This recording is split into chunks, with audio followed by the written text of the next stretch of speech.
마태복음 1장 18절부터 25절 말씀까지 보겠습니다.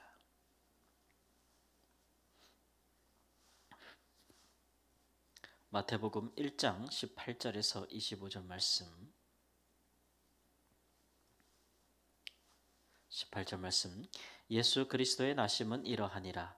그의 어머니 마리아가 요셉과 약혼하고 동거하기 전에 성령으로 잉태된 것이 나타났더니 그의 남편 요셉은 의로운 사람이라 그를 드러내지 아니하고 가만히 끊고자 하여 이 일을 생각할 때에 주의 사자가 현명하여 이르되 다윗의 자손 요셉아 내 아내 마리아 데려오기를 무서워하지 말라. 그에게 잉태된 자는 성령으로 된 것이라. 아들을 낳으려니 이름을 예수라 하라. 이는 그가 자기 백성을 그들의 죄에서 구원할 자이심이니라 하니라. 이 모든 일이 된 것은 주께서 선지자로 하신 말씀을 이루려 하심이니 이르시되 보라 처녀가 잉태하여 아들을 낳을 것이요 그의 이름은 임마누엘이라 하리라 하셨으니 이를 번역한즉 하나님이 우리와 함께 계시다 함이라. 요셉이 잠에서 깨어 일어나 주의 사자의 분부대로 행하여 그의 아내를 데려왔으나 아들을 낳기까지 동침하지 아니하더니 나음에 이름을 예수라 하니라. 아멘. 하나님께서 아브라함과 다윗에게 하신 약속의 언약의 말씀을 성취하시기 위해서 마침내 이제 예수 그리스도를 이 땅에 보내주셨습니다. 보내실 때에 이제 요셉과 마리아를 통해서 보내셨는데 정확히 말하면은 요셉이 아니라 이제 마리아를 통해서 보내신 것이죠. 예수님의 출생에 관해서 요셉이 한 일은 없었고 다만 그 마리아와 함께하며 그를 보호한 일 외에는 한 것이 없었으며 예수님도 이제 그의 공생애 동안에 마리아의 아들이라 일컬음을 받았지요. 특별히 그는 또 잉태될 때에 예수님은 성령으로 잉태됐다라는 말이 두 번이나 나오고 있습니다. 성령이 누구십니까? 성령은 하나님이시고 그는 하나님께서 천지를 창조하실 때에도 그 창조 활동을 같이 수행하신 분이시고 또 사람에게 생명을 주신 그런 하나님이시기도 하시잖아요. 그 코에 호흡, 생명을 불어넣었더니 그가 생명이 된지라 그렇게 말씀하지 않으셨어요. 뿐만 아니라 구약에도 우리가 그 앞에 보았던 아브라함이라든지 또는 다윗이라든지 그 외에도 하나님께서 사용하셨던 많은 사람들, 하나님의 백성들을 안식으로 또 평안함으로 또 그들을 구원할 때에 하나님께서 이 모든 일을 행하실 때에도 그의 성령을 통하여 하나님의 사람들을 감동하셨다라는 말씀들이 나오고 있습니다. 그러나 어느 누구도 예수님처럼 그렇게 모태로부터 충만함을 입을 수는 있었겠지만 그러나 성령으로 잉태된 사람은 아무도 없었지요. 그만큼 하나님이 이 땅에 보내신 자 중에서 특별히 예수님만큼 이렇게 구별되어지는 사람은 없었습니다. 이렇게 성령으로 잉태된 것은 이제 마리아로부터 사람의 인생을 취하심과 동시에 그러나 성령으로 잉태되었기 때문에 그는 또 하나님으로서 이 땅에 오시는 그런 두 가지를 참 사람이요 참 또 하나님이심을 나타내시기 위해서 이 같은 아주 놀라운 역사들이 일어날 것이라는 것이죠. 근본적인 이렇게 오심은 예수님의 오심은 그의 백성들을 죄에서 구원하시는 것이 목적이다라는 것을 이제 밝혀주고 있습니다.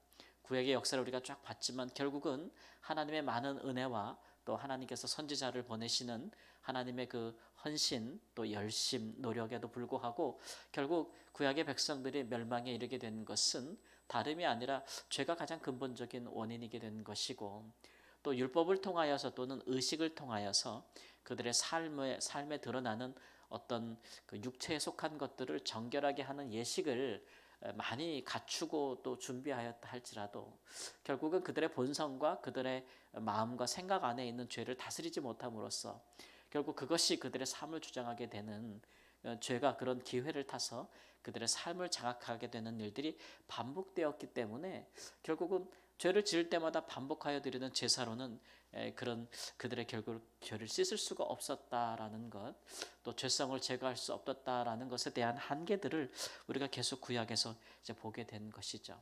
그래서 예수님을 통하여서는 그런 근본적인 죄에서부터 구원하시는 놀라운 역사가 있을 것이다라고 하는 것입니다. 이것은 이제 앞으로 이제 이 예수님 성령으로 잉태된 예수님을 믿는 사람들에게 가장 이제 드러날 특징, 가장 드러날 구별된 점이 무엇일까? 저 사람이 예수의 사람 그리스도를 믿고 그 따르는 그리스도인이라면 그 사람에게 가장 구별되게 드러나는 특징이 무엇일까? 그러면 역시 죄에서 구원받는 것이라 할 수가 있겠습니다. 우리가 예수를 믿을 때에 우리가 죄의 본성을 가지고 태어나는 우리가 그것을 원죄라고 하고 또 살면서 짓는 죄를 자범죄라고 할 수 있을 것인데 그 모든 죄에서 우리가 구원을 받는다라는 것이 가장 근본적인 예수 그리스도를 믿고 따르는 우리의 우선적인 목표라고 할 수가 있겠죠.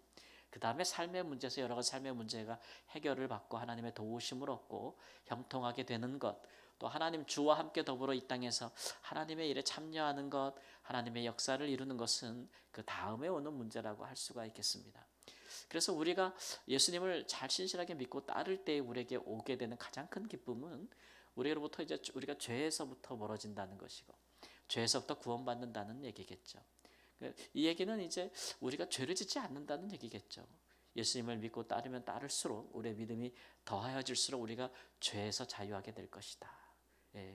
예수를 믿을 때 하나님께서 우리의 원죄를 용서하시고 우리를 고치시며 새로운 사람으로 거듭 출생하는 원죄 가운데 출생하지 않는 사람으로 우리에게 거듭나게 하시는 은혜를 주시겠지만 그것은 시작에 불과하고 이제 예수님을 믿고 따르면 따를수록 우리의 삶 가운데 우리가 삶에 살아가면서 짓는 후천적인 죄악들을 우리가 멀리하게 될 것이다. 그것은 비록 우리의 육체적인 행위로 드러나는 죄악뿐만 아니라 우리의 내면적인 죄까지도 포함될 것이다. 우리의 마음이나 우리의 생각으로 짓는 죄악도 포함하여 우리가 그렇게 이제 그 거룩함에 이르게 될 것이다라는 것을 예수 믿는 사람의 가장 큰 특징으로 여기게 되는 것이죠. 우리가 신앙생활에서 많은 보람을 느끼고 기쁨을 잃을 수가 있는데 우리의 가장 큰 기쁨은 무엇이냐 그러면 우리의 거룩함입니다. 우리의 거룩함. 하나님처럼 또는 예수님처럼 또는 성령님처럼 그렇게 거룩해지는 것이죠. 그 거룩한 성령이 역사하시는 그런 거룩함, 그 거룩함에서 예수님의 삶이 나오는 거거든요. 그래서 예수님께서도 그를 믿는 자에게 성령을 선물로 주신 것이 그렇습니다. 성령으로 잉태되고 성령으로 충만하셨던 예수님의 삶이 어떠했는지를 우리가 알기 때문에 또 예수님도 그것을 친히 이 땅에 오셔서 경험하셨기 때문에 연약한 육체에 예수님께서 성령으로 말미암아 어떠한 놀라운 일을 행하셨는지를 하나님을 어떻게 보여주셨는지를 우리가 보았기 때문에 또 예수님께서도 그걸 아시기 때문에 우리에게 성령을 선물로 보내주신 거죠. 예수님께서 우리에게 주시는 것 중에 가장 귀한 것이 성령보다 귀한 것이 없다라고 말씀하고 계시는 것이고 그의 믿고 따르고 기도하는 자에게 응답을 주실 것 같으면 하나님 예수님께서 주시는 가장 큰 응답은 역시 또 성령이라 이렇게 말씀하시는 거니까 우리가 기도할 때에도 가장 많이 구하고 가장 먼저 구하고 가장 마지막까지 구할 것은 그것은 다름 아니라 바로 성령이라 이런 거예요.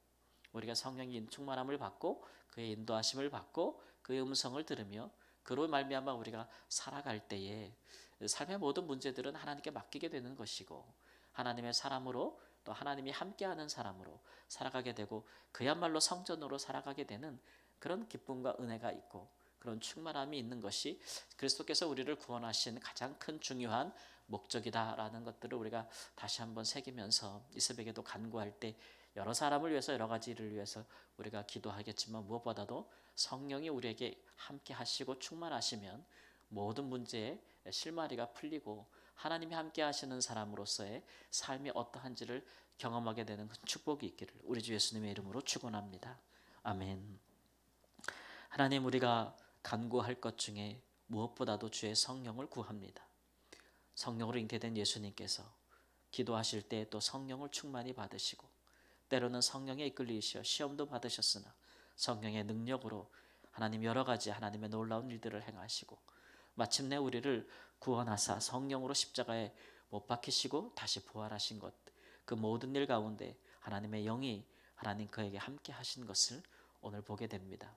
주를 기뻐하는 자들이고 믿는 자인 우리에게도 성령이 계시오니 하나님 우리가 구하옵나니 주의 성령 우리 가운데 충만하게 하사 하나님의 사랑으로 살아갈 힘과 능력과 지혜가 주의 영으로 말미암아 우리에게 주어지게 하시고 우리 인생에 하나님 막힌 것들과 또 하나님 또 맺힌 것들과 또 하나님 닫힌 것들 모든 것들을 풀 수 있는 지혜와 능력도 주의 성령으로 말미암아 우리에게 주어지게 하여 주옵소서. 그러므로 성령의 사람으로 사는 복된 하루가 될 수 있도록 모든 주의 성도들 가운데 은혜 위에 은혜를 더하여 주옵소서. 존귀하신 예수님의 이름으로 기도합니다. 아멘.